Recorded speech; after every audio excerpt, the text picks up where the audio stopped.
Respiration.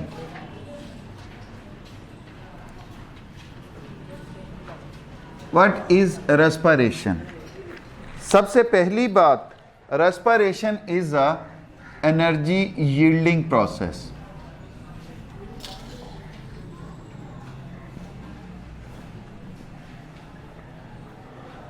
ये energy पैदा करने वाला प्रोसेस है। अब रेस्पिरेशन का process that occurs in all living organisms, ये तमाम जिंदा जानदारों के अंदर होने वाला प्रोसेस है, खा वो प्लांट्स हैं खा वो एनिमल्स हैं। अब बेटे रेस्पिरेशन जो है इसमें बेसिकली होता क्या है? We take in food particle. अब ये जो फूड पार्टिकल्स हैं they consist of carbohydrates, lipids, proteins, vitamins and minerals. अब ये जो खुराक का हम लेके गए नवाला, अब ये मुश्तमिल है इन कंपोनेंट्स पर।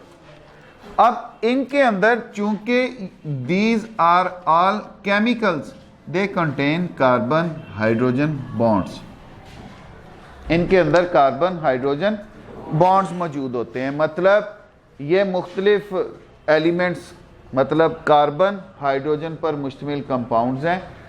अब जब ये कार्बन हाइड्रोजन बॉन्ड्स टूटते हैं दे प्रोड्यूस एनर्जी। ये क्या बनाते हैं? एनर्जी बनाते हैं। अब वो एनर्जी किस सूरत में बनाते हैं? In the form of ATP. और हम देख चुके हैं कि एटीपी से हासिल होने वाली एनर्जी हम मुख्तलिफ मकासद के लिए, हमारे ज़िंदगी के रोज़मर्रा के अफ़ाल सर अंजाम देने के लिए ये एटीपी मॉलिक्यूल जो है वो हमें एनर्जी प्रोवाइड करता है।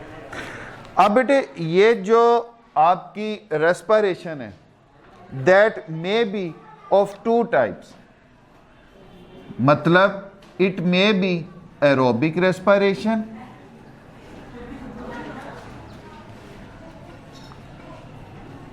और it may be anaerobic respiration.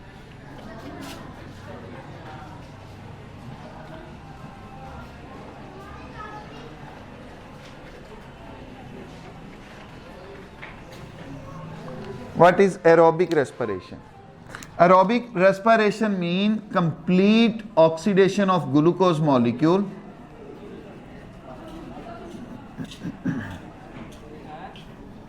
complete oxidation of glucose molecules in the presence of oxygen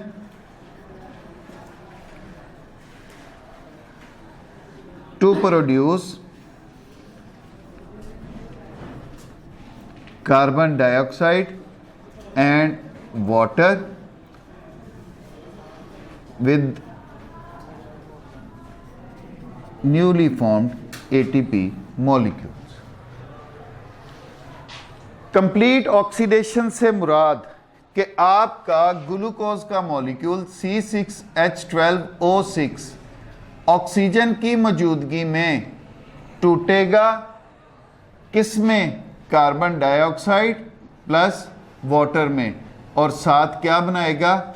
ATP molecules. This is called aerobic respiration. ये क्या कहलाती है? मैकेनिज्म इसका हम नेक्स्ट देखेंगे। लेकिन अभी अब इसमें जितने भी कार्बन, जितने भी हाइड्रोजन के बॉन्ड्स हैं वो मुकम्मल तौर पे टूटते हैं। कार्बन डाइऑक्साइड जो है ये हम सांस के जरिए बाहर खारिज कर देते हैं। इसके नतीजे में बनने वाला वाटर जो है वो बॉडी एक्टिविटीज़ में इस्तेमाल होता है, जो एक्स्ट्रा बचता है वो एक्सक्रीट आउट हो जाता है। इसमें एटीपी के मॉलिक्यूल जो हैं वो हमारे पास मैक्सिमम बनते हैं। अभी मैं नंबर्स नहीं डिस्कस कर रहा क्योंकि वो नेक्स्ट टॉपिक का हिस्सा है हमारा। मैक्सिमम बनते हैं जिनको हम अपने डेली एक्टिविटीज़ के लिए इस्तेमाल कर लेते हैं। जबकि इसके साथ जो एनएरोबिक रेस्पिरेशन है, an mean absent, an mean absent, biology में जहां भी किसी टर्म के शुरू में एन का मतलब, एन का वर्ड इस्तेमाल होगा, it means absent. Aerobic oxygen मौजूद नहीं है, मतलब ये रेस्पिरेशन कैसे होगी? In the absence of oxygen या in the limited supply of oxygen. तो अगर सप्लाई ऑफ ऑक्सीजन लिमिटेड है, देन ये जो रेस्पिरेशन होगी ये मुकम्मल होगी, ये ऑक्सीडेशन मुकम्मल होगी। इसमें एटीपी मॉलिक्यूल उतने ही बनेंगे जितने मुकम्मल में बनते हैं? नो। तो इसको बेटे हम डिफाइन भी ऐसे ही करते हैं, incomplete oxidation of glucose molecule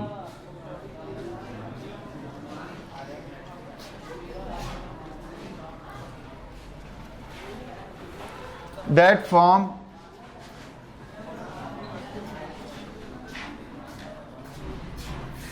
lactic acid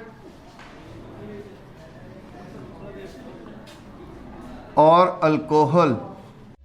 union laboratory and diagnostic centre अब आपको किसी भी किस्म के टेस्ट के लिए लाहौर, मुल्तान, कराची या किसी भी बड़े शहर जाने की जरूरत नहीं। अब मियां चन्नू में ही वही मयार आपकी दहलीज पर मुयस्सर है।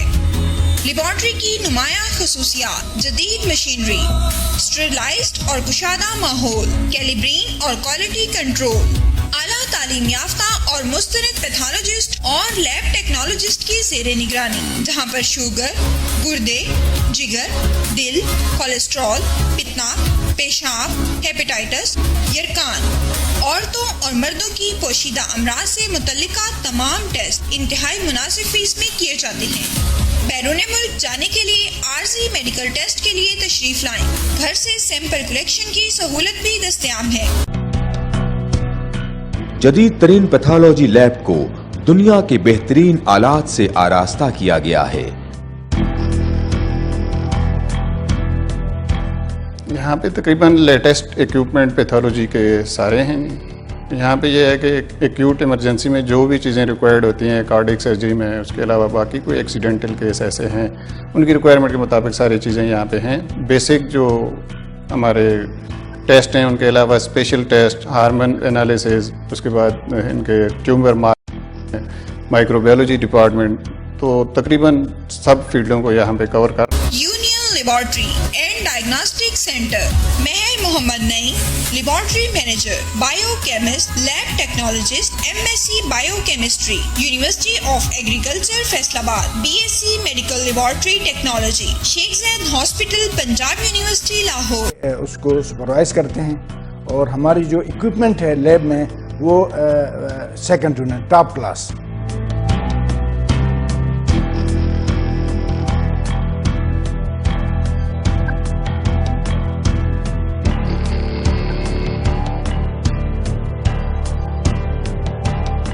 फोन 065-266-2586, 0333-455-7586।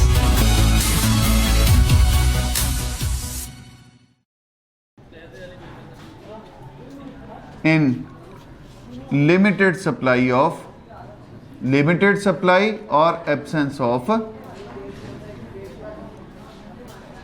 of oxygen।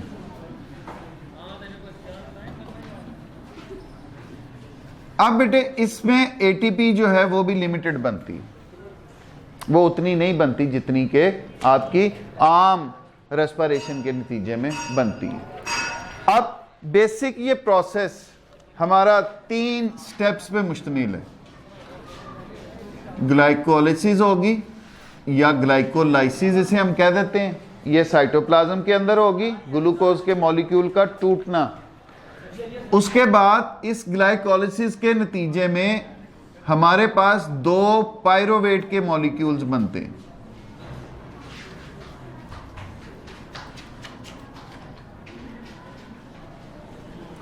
एक 6 कार्बन कंपाउंड जो है 2-3 कार्बन वाले कंपाउंड्स में टूट जाता है।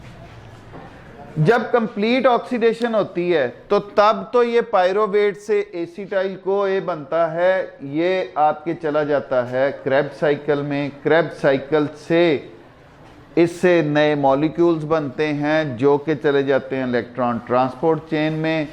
मतलब आपका ये पूरे का पूरा पायरोवेट जो है वो कार्बन डाइऑक्साइड और वाटर में तब्दील हो जाते हैं, साथ एटीपी बनाते हैं। जबकि जब एनारोबिक रेस्पिरेशन होती है, अब उसमें ये प्रोसेस तो सेम होगा जैसे एरोबिक रेस्पिरेशन में हुआ, लेकिन इससे आगे बजाय इसके कि इस पायरोवेट से एसिटाइल को ए बने और ये माइटोकॉन्ड्रिया में चला जाए, इससे या तो लैक्टिक एसिड बनता है। अब या तो मेरा कहने का मतलब वो मैं बताता हूं, या इनसे अल्कोहल बनना शुरू हो जाते हैं। तो इसलिए इस एनारोबिक रेस्पिरेशन की टाइप्स जो हैं वो भी 2 हैं। एक इसको हम कहते हैं, अब इस एनारोबिक रेस्पिरेशन को हम दूसरा नाम फर्मेंटेशन का भी देते हैं। Incomplete oxidation of glucose in the presence of या in the absence of oxygen, that is called fermentation. अब इस एनारोबिक रेस्पिरेशन या फर्मेंटेशन को हम 2 नाम देते हैं, अल्कोहलिक फर्मेंटेशन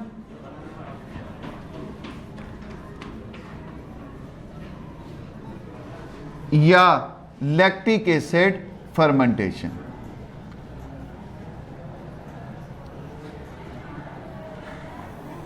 अल्कोहलिक फर्मेंटेशन और लैक्टिक एसिड फर्मेंटेशन या एसिडिक फर्मेंटेशन भी इसको हम कह देते हैं। हमने कहा कि हम या का वर्ड क्यों इस्तेमाल कर रहे हैं सर?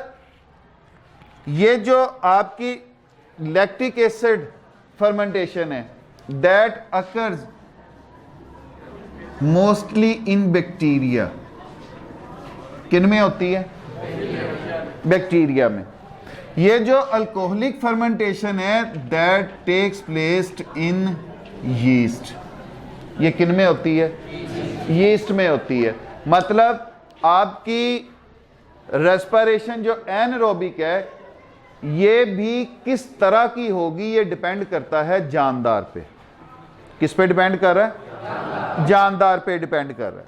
अच्छा जी, अब बेटे अगर तो अल्कोहलिक फर्मेंटेशन है तो ये यीस्ट जो हैं ये करवाते हैं, इनके अंदर होती है, तो ये पायरोवेट से ethyl alcohol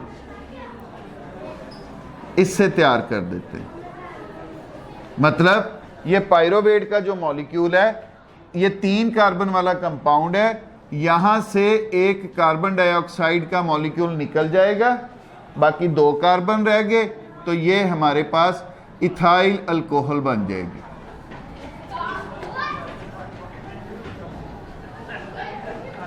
CH3 CH2 OH।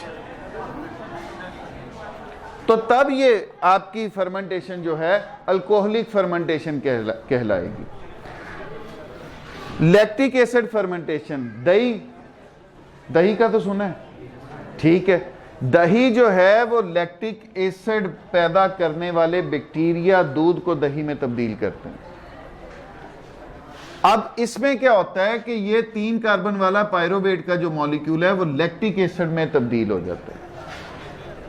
अब लैक्टिक एसिड ही उस दूध में वो आपकी डलियां फुटकड़ियां बनने का बायस बनता है।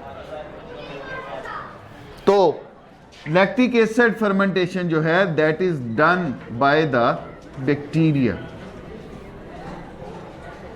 पायरोवेट से लैक्टिक एसिड में तब्दील कर दिया। अब इस रेस्पिरेशन का तो फायदा हमें पता है, एरोबिक रेस्पिरेशन का, तमाम जानदार जिंदा हैं इसकी वजह से। अब इस रेस्पिरेशन के मैकेनिज्म में ही इसके यूजेस का हमें पता चल रहा है कि ये कहां पर इस्तेमाल हो रही है। सर, जो जमीन के नीचे रहने वाले बैक्टीरिया या माइक्रोब्स हैं उनके अंदर रेस्पिरेशन नहीं होती है तो वो जिंदा है।